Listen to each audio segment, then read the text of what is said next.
The senator from Oklahoma.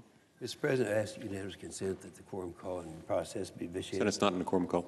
Oh, okay. The senator from Oklahoma is recognized. Thank you. Well, Mr. President, I'm not the first guy to stand up here and make this observation, but I've got serious concerns with how the nominee confirmation process has been going this Congress. There is a blatant lack of respect for the Senate nomination process and an unprecedented level of obstructionism. And I've been here for a number of years, so I know what to compare with. And I've never seen it. So so many people being delayed in confirmation, knowing they're ultimately going to be confirmed, and they're well-qualified civil servants. The Democrats are forcing cloture votes on nominees that have well over 60 votes in support. Last week we held a cloture vote on Scott Polk. Now, Scott Polk is from Oklahoma. He's a guy that everybody likes. He doesn't have any enemies out there. In fact, he was actually nominated by President Obama. He wasn't even nominated by this president. So, and he ended up getting 79 votes. But still, the stall was there, and we had to wait and wait and wait. And meanwhile, things are not getting done that should be getting done. Furthermore, the agency's positions that we've hardly ever held roll call votes on are being forced to occupy floor time. So there's no reason for these votes except to delay the work for our courts and our agencies. And I'm very supportive of the leader's commitment to our courts and how he has prioritized judicial nominees. These nominations are extremely important and will ensure that the rule of law is upheld for possibly decades to come, benefiting all Americans. However, there is an agency that is doing work that is also important to all Americans and needs appointments, and that agency is the Environmental Protection Agency. If there's been one agency over the last 8 years that has run around and expanded its authority beyond congressional intent, it's the EPA. So anyway, putting confirmed appointees in place at the EPA will allow the President and Scott Pruitt to be successful in their effort to right-size that agency. He's talked about that quite a bit. It's a bloated agency that needs to be right-sized, and he needs help to do that. So last week, I highlighted here on the great things that Scott Pruitt is doing as administrator, and I was able to visit with him yesterday at the EPA and witness firsthand the implementation of new policies that will bring about positive changes in an agency that has run roughshod over the American people. With the repeal of WOTUS and the Clean Power Plan and the implementation of TSCA and reforming the agency by ending sue and settle processes and creating greater transparency within the EPA Science Advisory Committee, he's really doing a great job. And by the way, yesterday we had this event over there, and this is having to do with the scientists. There are 3 scientific advisory boards in the EPA. These are supposed to be scientists who advise the policymakers as to what they're supposed to be doing. And we discovered that during the last administration, in just one of these, 6 out of 7 of the appointees actually were recipients of grants from the EPA. In fact, I was over there and I gave a little talk about those 6 actually received $119 million, and they're supposed to be unbiased in making policy. And obviously, this is one of the many things that he is going to make sure that no longer will exist. He's putting it he's making it impossible for anyone who serves on a scientific advisory board to receive any grants from the EPA. I mean, how reasonable is that? And yet, that is still a practice that he is one of the many things he's cleaning up there. There's a lot of work still to do, and the agency needs its assistant administrators that will work to implement many of the initiatives I have worked toward for years. The Environment and Public Works Committee has now voted out 5 assistant administrators and general counsel nominees, and I hope that we can move swiftly to get these well-qualified nominees over to the EPA to bring their expertise to an agency that desperately needs them. Unfortunately, Democrats have targeted 2 of these nominees and have disparaged them and their work, their background. Dr. Michael Dorson will be an excellent assistant administrator for the Office of Chemical Safety and Pollution Prevention and will bring a much-needed expertise and experience to the office in charge of implementing the TSCA reauthorization bill. The TSCA bill was a huge success last year. It was done on a bipartisan basis, and it's the first major reform bill in 40 years, and we were able to get that through. And yet, we need to have the person as the assistant administrator to make sure that it's done right. So this Dr. Dorson has endured a coordinated campaign against him that misrepresents who he is and his record.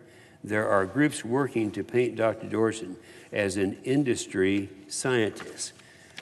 What you won't hear from these groups is that much of his career experience comes from the EPA itself, where he worked for 15 years. During his years at the EPA, Dr. Dorson helped establish the Integrated Risk Information System, which helps identify and document the potential dangers of chemicals found in the environment.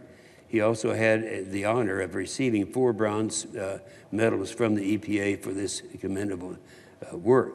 Dr. Dorson also served on the EPA's Scientific Advisory Board for 6 years and has held leadership positions and roles with a number of relevant toxicology organizations, receiving several awards from his peers. Since his time at the EPA, Dr. Dorson has devoted his career to protecting public health by founding his own nonprofit that works to develop, review, and share risk assessments on various chemicals. His nonprofit work is mostly on behalf of government, with a minority of the work done at the request of various industries. Many of these industries are very pro-environmental industries, and as well as providing pro bono assistance to those in need of help. In other words, he used his expertise to help people that needed help and were not able to get it in any other way. Naturally, the industry work is the part that environmental activists have focused on to prove their claim that his research is a rubber stamp for dangerous chemicals. They hold the perspective, which is a myth, that working at the request of industry must mean that you're evil. As always, the reality is much different. On many occasions, the nonprofit has developed risk assessments that did not support the industry sponsor and were the same or lower than the safe levels set by governments. Furthermore, he has provided expert testimony against industry on several occasions. Unfortunately, the coordinated attack on Dr. Dorson will persist, and a good man's reputation will continue to be put at risk. I ask that the leader find floor time for Dr. Dorson as soon as possible so that he can get back to work at an agency that he served commendably for many years and ensure that those who seek to tear him down do not win. I also ask that the leader prioritize another nominee that has also faced unfair false attacks. I've known Bill Wareham. I've known this guy for years and have no doubt that he's the best choice to head the Office of Air and Radiation. I regret that his first nomination to the EPA back during the George W. Bush administration was blocked by Senate Democrats, and it is my hope that we can correct that wrong and confirm him as one of the assistant administrators. He has served the public and is widely recognized for his knowledge of the Clean Air Act. The Clean Air Act is one that has been very, very successful. In fact, I was one of the original co-sponsors of the Clean Air Act amendments. It has performed very well, and he was very much involved in that so there's no one more qualified to head that air office than Mr. Wareham, and I'm sure of that. He has consistently been recognized as a leader and top lawyer in environmental law from such groups and publications as Chambers USA, Legal 500, United States, and the Washingtonian Magazine. He too has worked at the EPA in the past and will once again serve the agency and the American people with integrity. Mr. Wareham is also under attack for working on behalf of industry.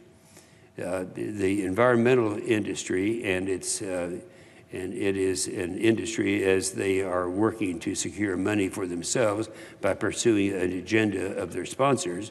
Anyway, they are lobbying against Mr. Wareham because he wants to make regulations workable with the scope of the statute of the regulated community. This is very curious to me, because if we want environmental regulation to improve our air quality without putting entire industries out of business, a balance that is part of the Clean Air Act, and those words are used in the Clean Air Act, the rules need to be workable and implementable without undue harm to our economy. It's time that we return some of the common sense to the rule of law, to the Environmental Protection Agency. We've taken the first and only step with the confirmation of Scott Pruitt, and Bill Wareham is the next step toward that goal. That is true. Right now, there's only been one confirmation, that is that of Scott Pruitt. With the repeal of the Clean Power Plan sitting before the EPA, I ask that the leader prioritize Mr. Wareham's confirmation so that the vote, that we can get the Office of the Air and Radiation and the leadership it needs to make the important policy objective of the President and a majority of our colleagues in states a reality. Again, we have 5 EPA nominees that have been voted out of committee, and we're now into November and only have 1 EPA appointee confirmed. We need to do better than that. And I think with these two, I think this is going to happen. Let me just repeat, though, some of the things that are going on in the Environmental Protection Agency. You know, the Scott Pruitt, in his meeting yesterday, called to the attention of the American people. We knew it all the time, but people on the outside didn't know it, and they were shocked because we found out in the Scientific Advisory Board of the Obama administration that he actually,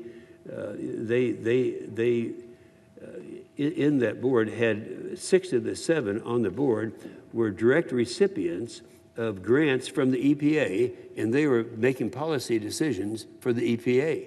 Now, how bad is that? In fact, we added it up, I say to the chair, and it came to $119 million has gone to 6 people who are on the board making decisions that affect the grants that go out.